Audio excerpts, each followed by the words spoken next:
Look at this dreadful thing. Does she really think she belongs here? Oh, absolutely dreadful. Poor dear. If you can fit into that dress, I'll marry you. He laughed so loud the champagne trembled in his glass, but she didn't laugh. She just looked at him, eyes calm, almost sad, and said softly, "Then I hope one day you fit into the meaning of that promise."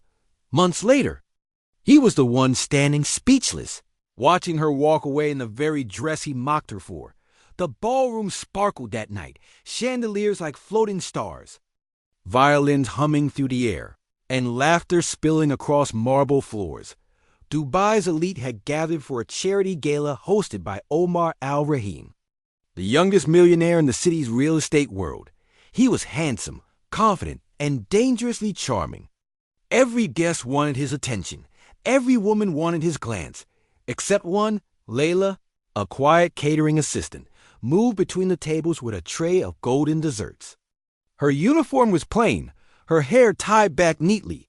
She wasn't part of their world, just another face, meant to serve it, but fate has a way of placing humility beside arrogance, just to remind the world how fragile power really is. Omar's laughter was the loudest in the room that night.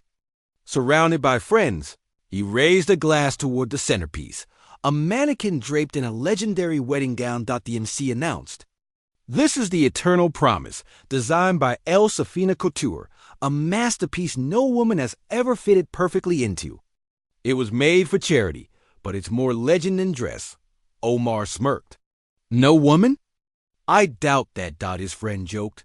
"Maybe it's not the dress that's hard to fit. Maybe it's the promise." The crowd chuckled.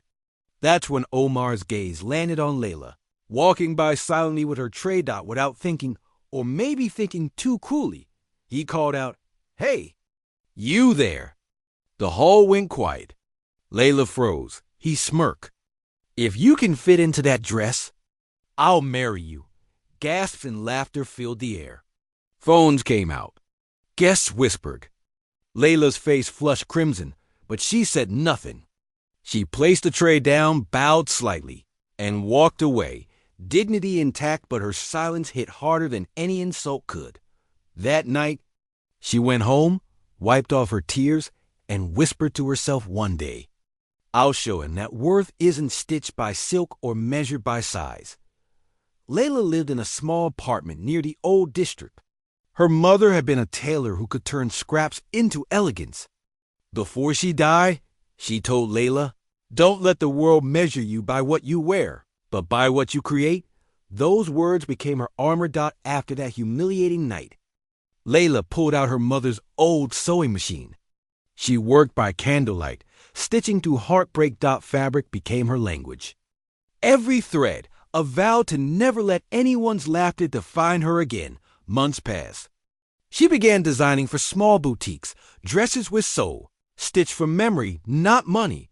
Her name slowly spread online under a simple brand, Layla Couture.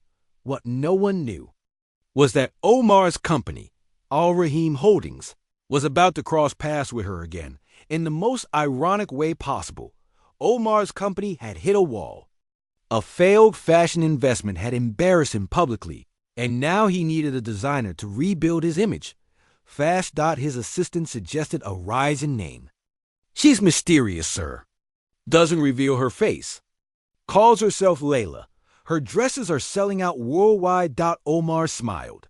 "Then get her. Name your price." Days later, she agreed to collaborate on one condition: the reveal of her latest collection would happen at Omar's annual gala. He didn't know who she was, but she knew exactly who he was.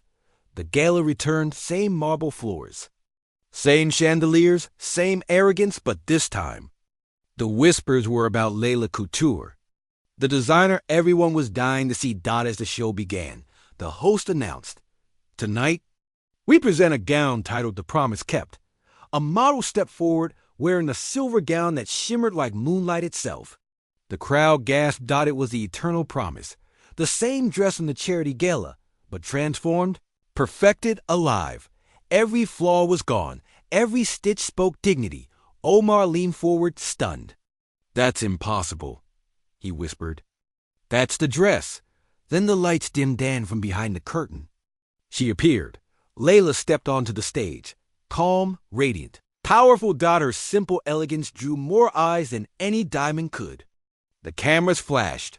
Omar's jaw tightened as realization hit him. It was her maid he once mocked, the woman he had humiliated before the world, and now the world was applauding her. Layla smiled faintly, then spoke into the microphone.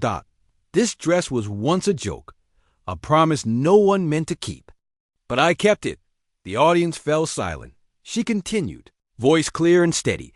"6 months ago, I was told I wasn't enough, that beauty and worth could be mocked if you wore the wrong shoes or stood in the wrong place. But beauty isn't something you fit into, it's something you grow into."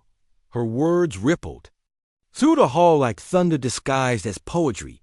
She turned toward Omar, locking eyes. "Some promises are meant to be broken, so better ones can be made." The crowd erupted in applause. Cameras turned to Omar, his face pale, his pride shattered.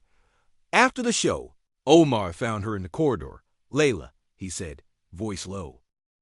It's Layla now," she interrupted softly. He exhaled. "You were right. I was cruel. I was foolish. You deserve more than I could ever offer." She looked at him for a long moment, her expression unreadable. Then she smiled, kind. "But final, I didn't need you to marry me, Omar. I just need to remember I was never beneath you." He bowed his head. "Will you ever forgive me?" She shook hers gently. "I don't hold anger. I hold lessons. You were one of them." And with that, she walked away, the same way she had months ago, calm, dignified, unbroken. Only this time, he was the one left behind, staring at the woman who taught him what real class looked like. Layla Couture became a global sensation. Her designs graced Paris, Milan, and New York. Every celebrity wanted her creations, but the heart of her art stayed humble, inspired by the woman who once worked in silence. Omar attended her Paris show anonymously.